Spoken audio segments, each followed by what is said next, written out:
Okay, well, first I'd like to thank everyone for coming tonight. My name's Dave Lockett, PR Director for the UFC, and we'd first like to start off by thanking the city of Nashville and Bridgestone Arena for being tremendous hosts for what was a great fight night. Let's get a few orders of business out of the way first. The attendance was 7,539, 7,539. The gate was 454,551. That's 454,551. Fight of the night was Teixeira versus St. Preux. And performance of the night bonuses go to Marlon Vera and Amanda Nunes. They each get $50,000. Now we'll take any questions. Let's start with Benil. Congrats on the win. Slightly strange circumstances there at the end. Obviously, you heard the crowd reaction, so I wonder if you could just kind of talk us through what you're thinking as the scores are being read off and kind of how you saw things going. You know, the first round, I thought he won the first round because of the knockdown. It was going well the first round. I was landing my my jabs a lot, but when he knocked me down, I was like, okay, he got the first round.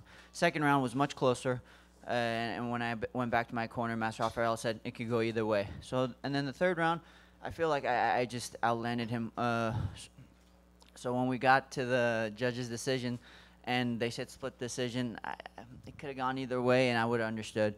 And I'm just happy I got the win. Obviously, this gives you 5 in a row now, a ton of momentum. Because of the way it ended, does that kind of take a little bit of pep out of your step, or do you just let it be what it is? I guess let it be what it is, but I'm happy. You know, every time I get to step into the octagon, it's really nice. This is my third fight in like 5 months, I think. So, and 7th in 19. I just want to keep doing this so I can keep getting better, and then, you know, eventually work my way towards gold. And obviously, I'll go to you, Michael. Obviously, not the way you saw it ending. We saw your displeasure as you walked past press row. Can you kind of talk us through what was going through your head as you hear it's going to be a split decision for starters? You know, I kind of noticed that he got it. You know, I kind of saw like the confusion. You know, Bruce Buffer's face and everybody. I think. You know, I thought I had it won, but at the same time, you know, it was up and down. You know, I definitely thought I pushed the pace a lot more the whole fight, and I stuffed every one of his takedowns, and I think I landed more. So I don't see how they could have gave him the win. Not taking anything away from Benil. You know, he fought a very good fight, but at the same time, I controlled the whole fight, and you know, it is what it is. That's why you don't leave anything to the judges, but. You know, I'm going to take, you know, a few days rest and get back in the gym, and I hope to get back in the cage pretty soon. You appear calmer now than you did as you walked past press row, and when it pretty clearly seemed like it was anger. Yeah, I'm a little cooler now. You know, it's a little frustration, and I apologize for the way I reacted, but you know how it is. I set out to get in there and get a job well done and, you know, get my goal up to a title shot, and this kind of, you know, stops that. And, you know, so I just got to get back in there. But I'm a little cooler now, and, you know, it is what it is. Okay, if I could move to Amanda. Obviously, congratulations. Huge win for you. Talk us through a little bit about where you see yourself now in the title picture, because there's, you know, a lot of discussion about there's not a ton of people left for Ronda to fight, but where do you put yourself? I'm close now, you know. Let's see, now she have fight coming up. Let's see if I have to fight. I have one more fight, you know, I take it. You know, whatever happen, I'm going to be ready. How do you feel like your skill set matches up with her? Say it again, please. How do you feel like your skills in the cage matches up against somebody like Ronda? You know, I keep it getting better, and I have a pretty good strike. You know, my background is jiu-jitsu, and I train judo my whole life too. But I think it's gonna be a very good match because I have like my background in judo, in jiu-jitsu, like Ronda, and she now, you know, better in strike. That's why it's gonna be good, you know. If I could go to the Tennessee fellows over here, congrats guys. Talk us through what it's like to kind of to walk out here in Nashville, to hear the pop of the crowd, and what that does for you walk into the cage.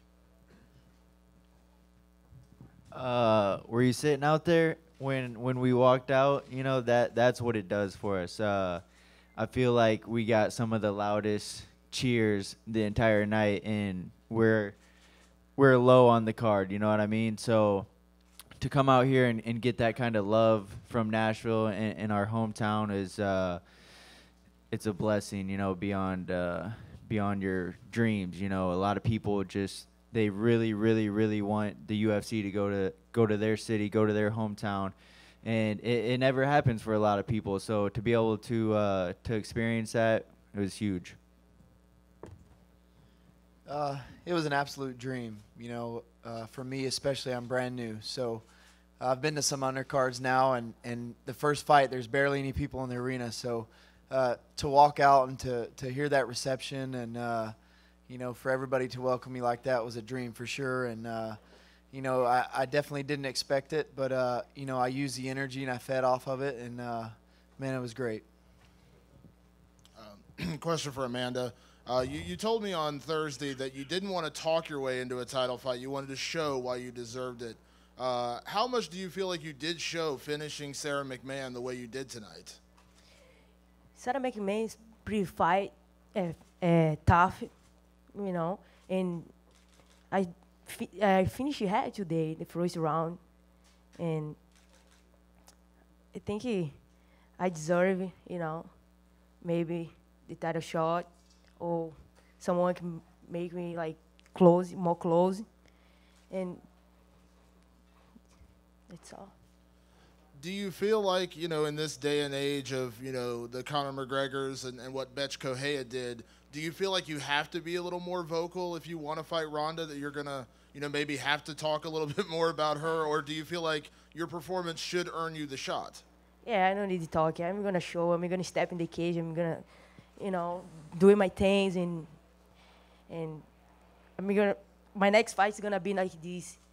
We're going to win more bonus and knock people out. So for sure, I'm going to have, you know, my title shot soon, you know. I know I said I would ask you this exact question after the fight. You said very honestly, with, you know, Ronda fighting Misha, you would probably have to fight again. And I asked you, what about Kat Zingano? Is that still a fight that would interest you after this one? No, it take Kat, Alexis Davis. I have a lot of girls here in top 5. You know, take. And a question for Michael Johnson. You know, when you go out there, and obviously, you know, you've had a couple of decisions in this run, but you're very dominant, and it felt like that in a lot of ways tonight as well. Does that change your perspective? I know it's kind of fresh, but I mean, does that change your perspective? Because I know some guys you feel like you almost have to change the way you fight, when maybe you shouldn't have to change the way you fight just because 3 guys say you lost. Yeah, absolutely. I'll never change the way I fight. I feel like I push the pace every second of the fight, and that's what I did tonight. So it doesn't change my perspective at all. It just I'll try not to get on the card where these judges are judging, I guess. But, you know, I can't control that. It is what it is. Like I said, I'm not taking anything away from Beneil, but I'll still be the same Michael Johnson every time I step inside that octagon, no matter what. I know a lot of times with controversial decisions, you do get a lot of people on your side also. You know, Dana and the other people, you know, try not to treat it like a loss, because obviously most people felt like you win. I mean, do you feel like this is really a step back? I mean, technically it's a loss, but considering most people are saying you won, I mean, do you feel like you still deserve maybe that, you know, if Benson Henderson was to stay at lightweight, or another one of those top 5 guys, to prove, you know, that maybe you should still be in that title shot conversation? I definitely think I deserve a big fight after this. Everybody knows that, you know, I won that fight. You know, there's no way I could have lost, you know, but, you know, it is what it is, like I said. But at the same time, I'm at the top of this division. Everybody knows the way I fight, and I'm going to compete and challenge anybody I step in there. So hopefully, you know, something good comes from this. If not, you know, I'm still in the gym working, and, you know, I just got to keep going. But as far as the step back, it absolutely is, because it is a loss in my record. So I just got to redeem myself. And a question for Beneil. You know, none of this is your fault. You know, you're not the one controlling the judges, but obviously this is, you know, on paper, you know, a win over a top 5 fighter. Do you still feel like you still have to prove something, though, because of the decision, because of the controversy, that, you want another matchup against another, another top 5 guy to kind of solidify yourself? Because, again, there was a lot of controversy with this one. Yeah, well, the decision was close and everything, but what's good about it for me is this. Now that I'm ranked, now that I'm going to be ranked probably in the top 10 after this win, I don't have to call anybody out. Everybody's going to be calling me out. 1, I'm top 10. 2, I'm very close with Rafael dos Anjos. So if you think about it, I'm the fastest way to a title shot. You'll get the UFC's attention. You'll get Rafa's attention. It's a win-win for every guy in the lightweight division. So if I was a lightweight, I'd be calling my manager to call Dana or to call Joe to call me out. And I like to fight, so more fights for me, even better. And last question, you have a big smile on your face. Seems like you're happy about that. Seems like you're ready to be, kind of I don't want to say gatekeeper's the wrong word, but, if somebody wants to get to your teammate, they're going to go through you. Yeah, that's exciting. And like I said, I like this job. I like fighting, man. I'm getting better every time I fight. It's what would I complain about? And I don't have to call anybody out. They're going to be calling me out. That's the best part. A question for Beneil as well. Can you talk about what's your goal now? You've mentioned not wanting to fight Dos Anjos, but are you just happy to be the gatekeeper, or is there something ahead of that you're shooting for? No, I want to be champion. And we've talked about this. Master Rafael Cordero, Rafael dos Anjos, and I, we've sat down before, and we've talked like this. We're going to keep fighting, see where I stand. If the UFC starts pushing me to fight Rafa, then we'll move to, I'll either move to 170, or Rafa said he would want to move to 170. So it just depends on where we're at in our career. So we'll make that decision when we get there, but there's no, I'm not looking to be a gatekeeper. I want to be a champion. Whether at 170 or 155, I don't care.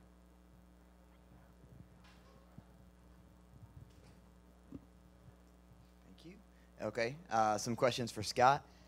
You were throwing huge punches in all 3 rounds, and it looked like you had your opponent rocked a couple of times. Was it frustrating not to get the knockout, and still being able to get the finish, your first finish in a couple of fights, in front of your people? What was that like for you? Yeah, it was a little frustrating. I felt like obviously I had his back on the ropes, you could say, and I got a little caught up in the bonus. I won't lie about that. The thought of being able to be comfortable financially for a little bit crept in, so I started really taking some risks and really overextending. But I wanted to finish him on the feet, so I was disappointed. But I decided to go ahead and try and put the whole game on him. Let's see what he had on the ground. Went there, and it worked out in my favor. So, I'm decent everywhere. So, just wanted to give myself the best chance to win possible. I got the finish, so I'm happy. Okay. And everything was new for you. You said that a couple of times, that you went from fighting in rodeo barns and high school gyms to now fighting for the biggest promotion in MMA. So from media workouts to the weigh-ins to the fight, what has been the best part of this for you? The best part has just been the experience, man. Overall, is just being a part of it. I realize I'm 8-0 now. I'm still brand new to the sport, but to come in and do the media workouts and, be a part of some of the stuff that, a guy like myself wouldn't normally be if the fights weren't near my hometown is special. I took it in, but, I take it in stride. I know next time, I won't be a part of that. A lot of it's because it's in my hometown, and I'm happy to do that. I've been fighting around here for a while, so, I was happy I could put some butts in the seat early, and I could deliver for the UFC early. I thought the pop in the crowd for the first fight was great, and I fed off that energy, like I said, early. So for me to put some butts in the seats early, first fight was great. Okay. And a last question for you. You mentioned wanting to cut the line at lightweight a little bit, and you are undefeated. You did get the finish. And so what's next for you? Are you going to relax and enjoy the win, or are you looking to get in the cage again as soon as possible? No, I'm looking to get in the cage again. I'm obviously still young in my career, but, I am looking to cut the line, but, I still have a lot of work to do. I think, showed in the fight tonight. I still have some work to do. So I'm right back in the gym. You know, I'm injury free. So going to get back to work, getting better, and next time I'm going to try to cut the line for sure. Next fight, I'm trying to get into the top 10. Okay, and now a few questions for Dustin. So you haven't fought in almost 9 months, and now you got the fight in essentially, you know, your home city, and it was a good fight. It was your first finish in a couple of fights as well. So what was that like for you? You had a huge roaring crowd and everything, and you know, what was the finish like? Yeah, it was good. It's good to be back in the winning column and in the finishing column as well. You know, I came out here in the UFC and I finished my first fight with the TKO. So to be able to come out here and do it again, it's definitely another step in the right path. So that's what I want to do. I want to be able to come out here and finish fights. And as soon as I got this fight and this notice here in Nashville, my phone just started blowing up. TKO, you know, ground and pound, old school, because that's how I used to finish fights, that or submission. So to come out here and do that for 3 rounds was awesome. Okay, and in your Octagon interview, you said, "This is the start of my time, and I'm doing it here in Nashville." So you were supposed to fight Ian McCall, and if that fight happens, you have a really good chance of getting into the top 10 in the flyweight ranks. So how do you see the rest of 2015 going for you? Like I said, it's my time. You know, I've made adjustments to be the next best thing. And McCall, you know, he had his chance, and unfortunately, he had to pull out of the fight. So I'm not gonna hold on to that McCall fight. You know, whoever. I just came off a loss to the number 2 guy. So the number 3 guy is sitting right there. I've had nothing but hard fights in this industry. So. Next step up is going to be whoever I'm going to be ready for him. So to say that the start of my time, we'll see the next fight. Thank you.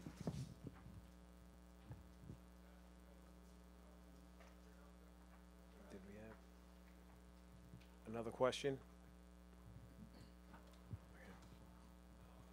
Scott, just a quick one for you.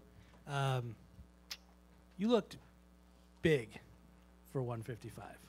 I haven't seen you fight in person before, but you look big for 155.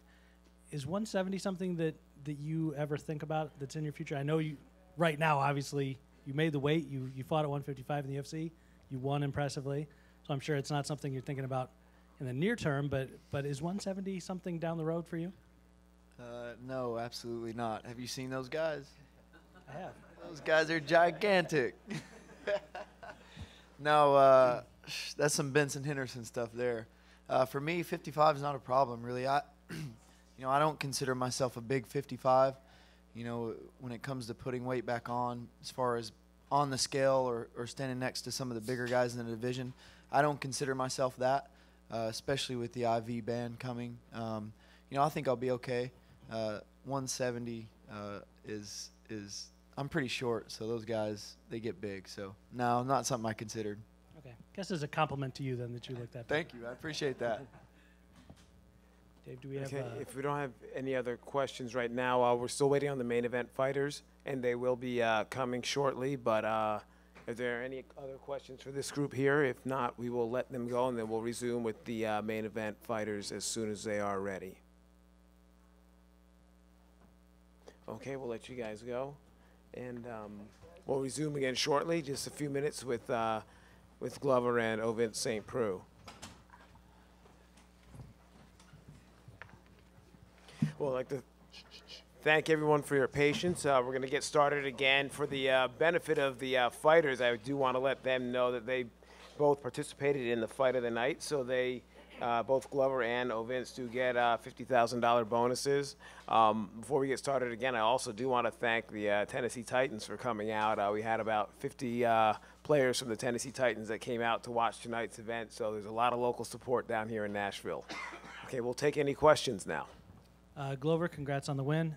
It seemed like your game plan was pretty set in stone, which was take OSP down and do your stuff on the top. Is that a fair assessment? I just go over there and the game plan was to pressure this guy, to pressure him and to keep grinding him and work my hands. I work a lot of my hands. I work a lot of my conditioning. I trained so hard for this fight, man. It's unbelievable, unbelievable. I was like in the locker room, I was like, I have to pressure this guy for 5 rounds because I know he's a tough son of a gun, man. I know he hits hard and he's a very dangerous fighter to fight. And the game plan was to grind them either standing or see the open to go on the ground and just keep pushing him to the deep water. You mentioned in the cage your back was the thing you said. You mentioned Daniel Cormier, but I wonder if you could talk about how much pressure you felt having 2 straight losses coming into tonight. I mean, it's a position you'd never been in before, and obviously having such a lengthy unbeaten streak before the Jones fight. How much pressure did you feel coming into tonight? I don't put much pressure on myself because of that. Because I'm a strong mentally, man. Things happen. I'm not fighting. Pushovers over there. They give me this guy, and they give me my last fight, the pressure was to show what I'm capable to. Show the best that I can be, and not show up like I did at the last fight. I keep making excuses for the last fight, but the thing is the weight cut was horrible, man. I make that weight, and if he was any other guy, I'm the kind of guy, the old school. I just go over there and fight. I'm a fighter. I just keep. But the thing is, I believe that 50% of some fight I wouldn't fight in the situation that I was last fight. I was feeling was a bad feeling the whole day of the recovering was a bad day. But what I say, I'm back because I trained so hard for this fight. I'm in the best shape of my life. Question for Glover. Congrats again on the win. Coming into tonight, when the fight was first made, you were the favorite. And then as the fight got closer, OSP became the favorite. You became a bit of an underdog. Did you feel like you had something to prove to kind of remind people, that, you were 2 fights ago, you were the #1 contender, and yeah, you lost a fight. But, did you feel like you had something to prove in there tonight? You always have something to prove. You go on over there, and I have a dream, man, is to be a champion, and my dream is not thrown under the water because, I have a little slack on, like I say, I told OSP today, he fought the best I ever been, and I'm not denying that. I'm in the best shape of my life, man. I feel better for this fight than ever. I was a little nervous going to this fight because, you see what happened over there. He got his moment, and anything can happen in a fight. And this situation that that I was is get a little nervous because I'm in the best shape of my life, and you get to that point. I'm in better shape now that that I was for Jones' fight. And Jones' fight I was pretty good shape. And you always have something to prove. Where do you feel like you fit in right now? Because, Ovens was, maybe the best prospect, in the division coming in, and you got Rashad fighting Bader coming up, and obviously Cormier's fighting Gustafsson. Where do you feel like this win puts you? Are you hoping to – I assume you feel like you're maybe a fight away from a title shot. Now that Cormier's champion, it kind of opens things up. Yeah, I'm right there. You mentioned with the division the way it is right now, you're going to mention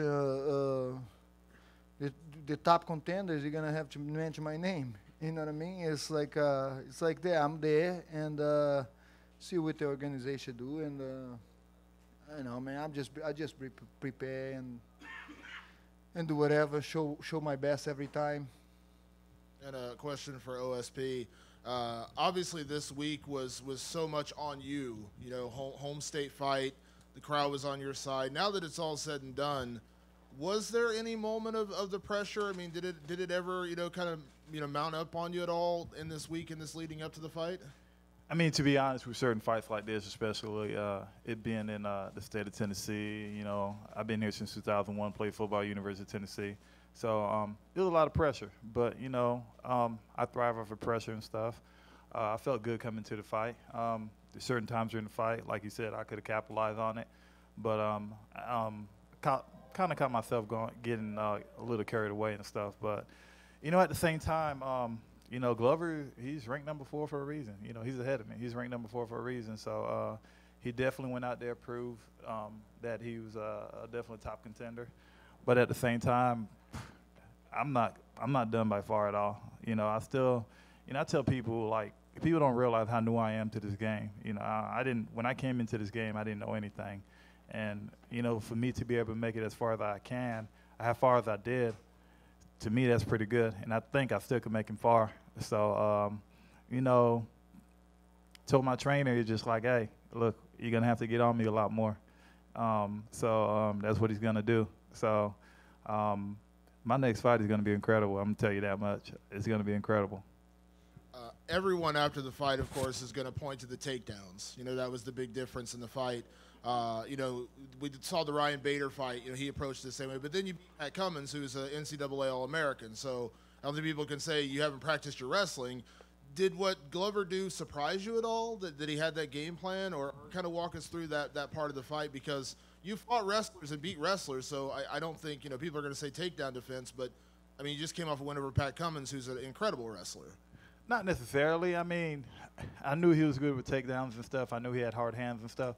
But at the same time, there were certain times I just put myself in different awkward situations. I could have capitalized in a couple of situations. I was being overly aggressive. You know, I was just putting myself in. I was just like overly committed to my punches. So if I would have stuck back there and just kind of stuck and moved, I would have been perfectly fine. But, you know, things happen. You know, I know what I need to work on. I'm going to watch the film again and just get better. Okay. Question for Glover. In the first round, it was arguably the best round of any fight the entire night. And you guys each had your moments. It looked like you had been rocked there a little bit. And the crowd started going wild. How are you feeling throughout the first round? And was there ever a moment where you felt like, okay, yeah, I'm rocked and I gotta rebound hard? I mean, I got a hard body shot, man. You know, my body still hurt. You know, my liver is still hurt right now. So, I mean, and I don't know. I mean, I think I sleep over there, and you know, he capitalized on a couple punches, and you know, he rocked me a little bit. I'm not gonna deny that. I mean. But the thing is, like, I was in a fight the whole time. I grabbed his leg and I was like, yeah, man, I gotta grab this guy over here. But I know he got some good elbows in the side over there. So I was just trying to move, you know, grab his leg, try to move, and you know, one of those things, man. I knew this guy wasn't gonna be a joke, you know. Fanelli there was keep telling me all the time how dangerous this guy is, and. He's telling me, I was getting sick already, man. My coach is telling me how dangerous this guy is. I was like, Jesus Christ, man, it's not my first time. But, you know, he was right, you know. He was right. This guy is no joke. I mean, you see what happened over there. But you just keep going on, man. You know, you got to be prepared for everything. And Ovens, so you don't, at least in your recent fights, you don't tend to get hit a lot. And I can see that you had a cut. I can't remember the last time you had a cut in a fight. Never. Yeah. So in the first round, it looked like it was going to go much the way of your last two fights, and it was going to be a first-round finish. And then that didn't happen. How did the fight play out in your eyes, and what were your best moments, and what were the worst moments for you? I knew I hurt him with the leg kick. That's why I kind of went after him. But at the same time, it's just like, it's one of them things where when I hurt him, I just automatically think finish, because, you know, Glover's the type of guy, he's just, you know, if you keep, like I said, he's durable. So one shot is not going to put him away. And I knew that, so I tried to jump on him right away. And like I said, there was times I overcommit myself and put myself in awkward situations. But to be honest, he did what he needed to do. He said he grabbed the leg and snagged me, put me on the ground, and I had to work my way back up. There was a couple times, he had me, I had to work my way back up. But caught me with a couple good elbows and stuff. So actually, this is my first time ever being cut in the fight. So, so yeah, I was like, I can actually say Glover is the first guy to ever cut me. Okay. And then.